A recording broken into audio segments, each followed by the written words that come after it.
जीवन मुक्त व्यक्ति भी, जीवन मुक्त भक्त भी जब तक प्रारब्ध कर्म शेष रहता है तब तक प्रारब्ध का भोग करता हुआ जीवन व्यतीत करता है, जीवन धारण करता, मर नहीं जाता। अर्थात अंतिमा मुक्ति जब तक ना हो जाए, भगवत प्राप्ति पूर्ण रूप से जब तक ना हो जाए, शरीर त्याग करके भगवान के धाम में प्रवेश ना हो जाए, तब तक जीवन मुक्त व्यक्ति भी अपने प्रारब्ध कर्मों को भोगता रहता है। पूर्व जन्म के जो उसके कर्म शेष हैं, प्रारब्ध कर्म, वो भोगता रहता है, चाहे सुख है या दुख है, किंतु अभिमान शून्य होकर के भोगता है। अभिमान शून्य करता है, वो अपने आप को शरीर नहीं मानता। अभिमान मतलब मानना, यहाँ पर अभिमान का अर्थ घमंड नहीं है, अभिमान मानने की क्रिया। तो अपने आप को जब कोई शरीर मानता है, मैं शरीर हूँ, और आत्मा को भोला रहता है, तो अभिमानग्रस्त माना जाता है। और जो कहता है मैं एक जीवात्मा हूँ और भगवान श्री कृष्ण का नित्य दास हूँ, और इस चीज़ का उसको बोध हो गया, भीतर से अनुभूति हो गई है, उसे कहते हैं अभिमान शून्य। तो जीवन मुक्त अवस्था को प्राप्त भक्त प्रारब्ध कर्म समाप्त होने तक प्रारब्ध कर्म का भोग अभिमान शून्य होकर के करता रहता है। वो मरने की इच्छा नहीं करता, वो भागने की इच्छा नहीं करता। और यह जीवन मुक्त अवस्था केवल निवृत्त मार्ग में ही प्राप्त हो ऐसी कोई बात नहीं है, प्रवृत्त मार्ग में भी प्राप्त हो जाती है। अर्थात कोई गृहस्थ आश्रम में भी भगवान की भक्ति करे, भागवत धर्म का पालन करे, तो जीवन मुक्त अवस्था यहाँ भी हो जाती है प्राप्त। तो जो निवृत्त मार्ग में चला गया उसने तो जो है सुख सुविधाएं त्याग दी, चला गया एकांत में।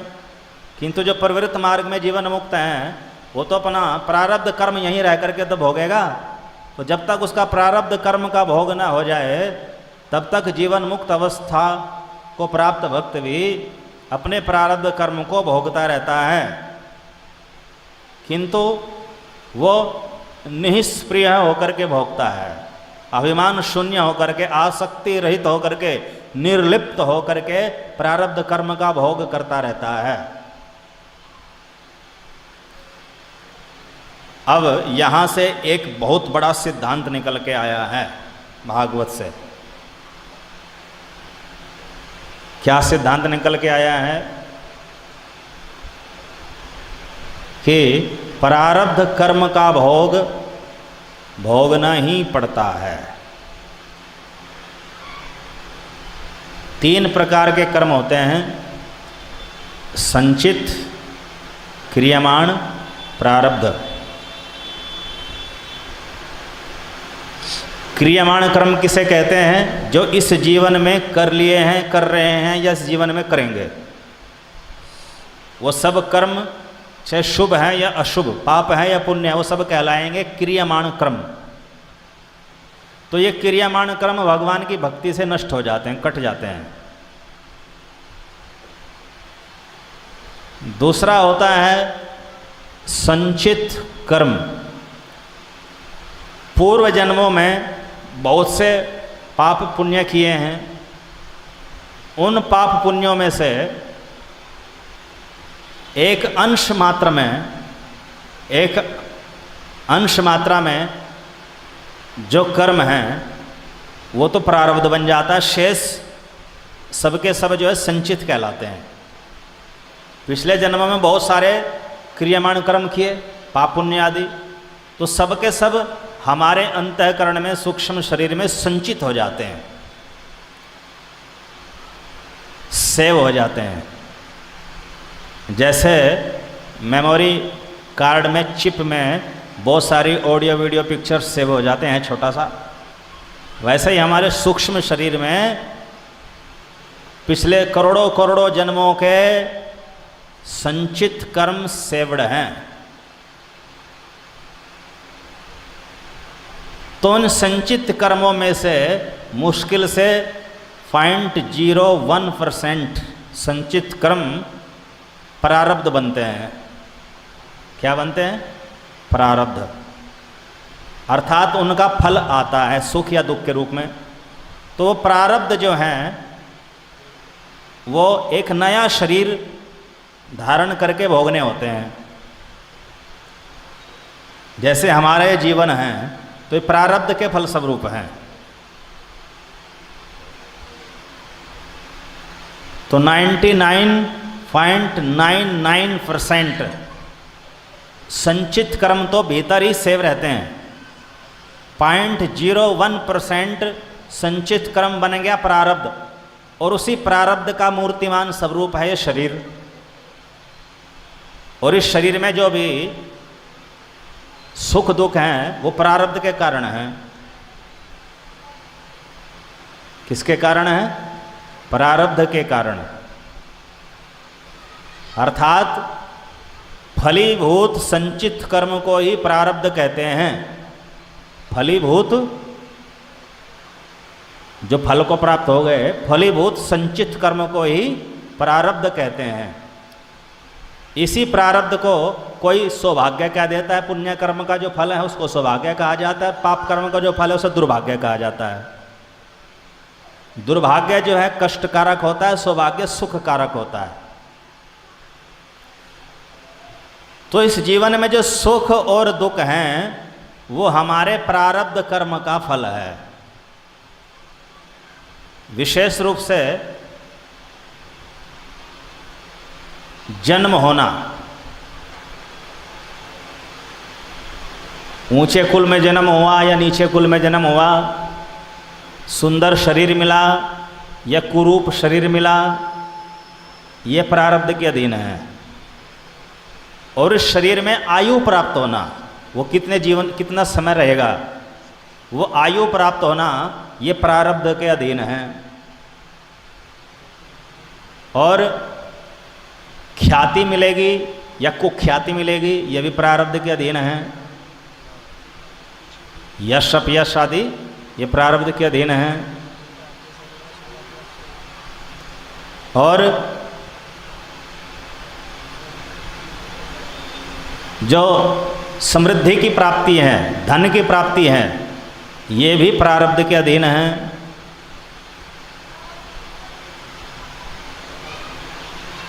हरे कृष्ण कृष्ण कृष्ण हरे हरे, हरे राम राम राम हरे हरे। उत्तम स्वास्थ्य मिल रहा है या सामान्य स्वास्थ्य है, या स्वास्थ्य बिल्कुल बेकार है, रोगी शरीर है, ये भी प्रारब्ध के अधीन है। तो प्रारब्ध कर्म ये सारे कर्म नहीं होते, ये 0.01% होते हैं। तो भगवान की भक्ति में लगने से अगर कोई भक्ति जो है दृढ़ता पूर्वक करे, प्रबलता पूर्वक करे, उत्तम भक्ति करे, तो एक ही जीवन में उसके संचित कर्म नष्ट हो सकते हैं। 99.99% कर्म नष्ट हो सकते हैं, किंतु वो दिखाई नहीं देंगे नष्ट हुए कि नहीं। वो शास्त्र के शब्दों पर विश्वास करके मानना होगा। तो उसका लक्षण क्या है? जब संचित नष्ट हो जाएंगे, उसका लक्षण ये है कि वह शुद्ध अंतःकरण वाला हो जाएगा, अनर्थ निवृत्ति हो जाएगी उसकी। उसके क्रियामाण कर्म भी नष्ट हो जाएंगे, पाप पुण्य दोनों, उसका भी फल नहीं मिलेगा। किंतु जो प्रारब्ध कर्म हैं वो भक्ति से भी नष्ट नहीं होते। हरे कृष्ण कृष्ण कृष्ण हरे हरे, हरे राम राम राम हरे हरे, प्रायः नष्ट नहीं होते। किंतु किसी किसी विरले के हो जाते हैं। भक्ति के द्वारा किसी किसी विरले के प्रारब्ध भी नष्ट हो जाते हैं, किंतु उसमें पाप के प्रारब्ध नष्ट होते हैं, पुण्य के प्रारब्ध नहीं।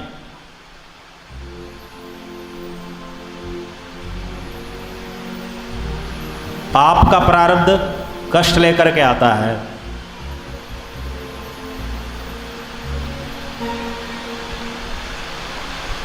तो सभी प्रकार के कष्ट नष्ट हो जाते हैं, किसी विरले के, सबके नहीं होते।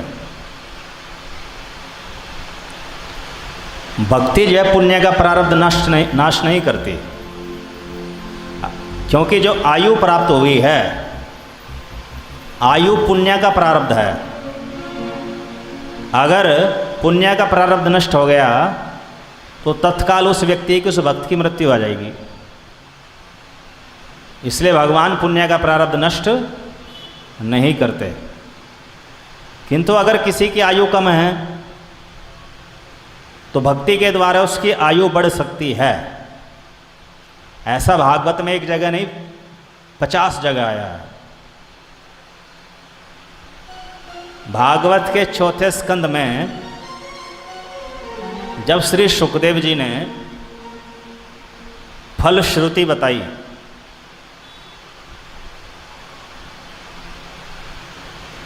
किसकी फल श्रुति बताई? उत्तानपाद के वंशजों की, क्योंकि उत्तानपाद जी के जो वंशज से ध्रुव जी और आगे प्रचेता आदि, पृथु जी, ये सब भक्त राजा हुए। तो सुखदेव जी कहते हैं इन भक्त राजाओं का जो जीवन चरित्र सुनेगा, पढ़ेगा, स्मरण करेगा, तो सुखदेव जी कहते हैं उसे आयु की प्राप्ति हो जाएगी। आयु बढ़ाना चाहे तो आयु बढ़ जाएगी, धन बढ़ाना चाहे तो धन बढ़ जाएगा, यश बढ़ाना चाहे तो यश बढ़ जाएगा, और कुछ भी ना बढ़ाना चाहे तो भक्ति बढ़ जाएगी। तो ऐसी फल श्रुति बताई। ऐसे भागवत के 12वें स्कंद में श्री सूत जी ने भी फल श्रुति बताई है कि एकादशी और द्वादशी के दिन जो भागवत का श्रवण करेगा वो आयुष्यमान हो जाएगा, अर्थात उसकी आयु बढ़ जाएगी। हरे कृष्ण कृष्ण कृष्ण हरे हरे, हरे राम राम राम हरे हरे। तो भक्ति के द्वारा प्रायः प्रारब्ध का नाश नहीं होता। जिनकी साधारण भक्ति होगी, कम प्रबलता वाली, कम उत्कंठा वाली, उससे प्रारब्ध नष्ट नहीं होगा, प्रारब्ध परिवर्तित नहीं होगा। किंतु जिनकी भक्ति तीव्र है, शुद्ध है, उत्तम है, वो चाहे तो अपना प्रारब्ध भी बदल सकते हैं।